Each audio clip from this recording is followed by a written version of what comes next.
Check out Bitcoin prices this morning. They're falling sharply, dipping below the 59,000 level in overnight trading. The sell-off was said to be sparked by a wave of leverage-driven liquidation after a drop in Ethereum. Joining us now to discuss the crypto market is Anthony Pompliano, founder and CEO of Professional Capital Management. And we could probably go back in time with almost identical price movements to identical levels, and we've had you on in the last 3 months talking about it. We've seen a break under 59 a couple of times, only to go back above 64, 65.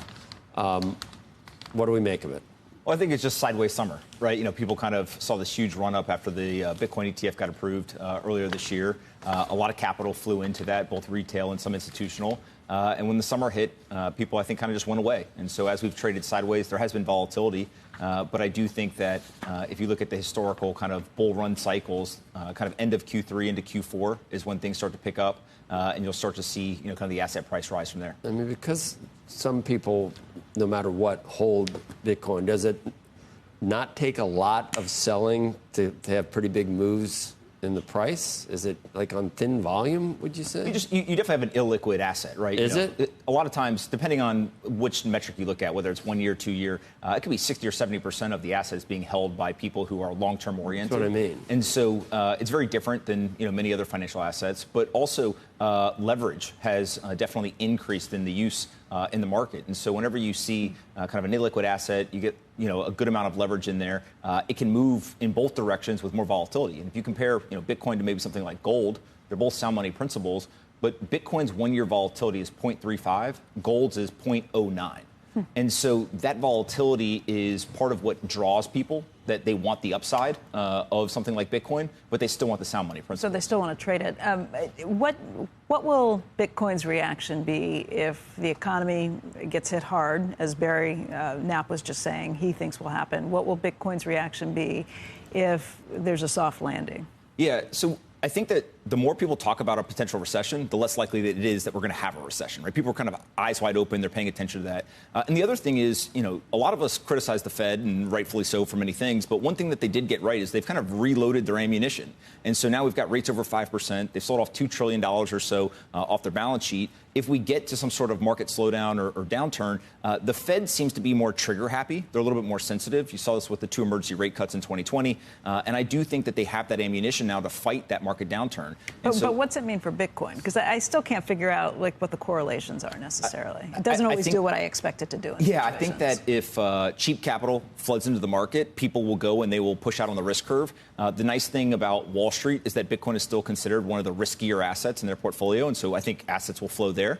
But also, I think that if you look at the crypto industry, they look at this as an asset that they buy and they hold. They do not sell this asset. And so it'll remain illiquid. You'll have Wall Street kind of allocating to it. And as we've seen, when interest rates have gone down or cheap capital has flooded into the market in the past, Bitcoin has done very, very well. What happened with Ethereum?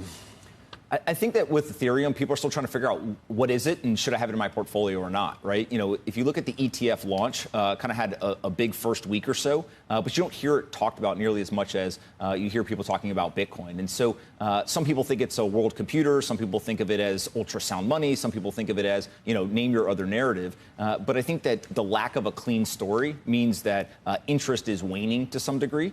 And if you go back and you look at its financial performance, you know, it's been at $2,400, give or take, for quite a while now. And so while Bitcoin, Solana, others are up considerably during that time frame, Ethereum is essentially flat, which I think, you know, again, kind of pulls away from capital flowing into the asset. When the NASDAQ sold off and the VIX went up, so you see people sell things that they have to pay margin calls, and Bitcoin got hit very hard. Now the NASDAQ hasn't sold off, and it's getting hit again. So whenever someone needs liquidity for whatever reason, they're going to go to the store or to the bank of Bitcoin that they have. It doesn't seem to be correlated to anything. It's correlated to risk, and it goes down when there's a de-risking.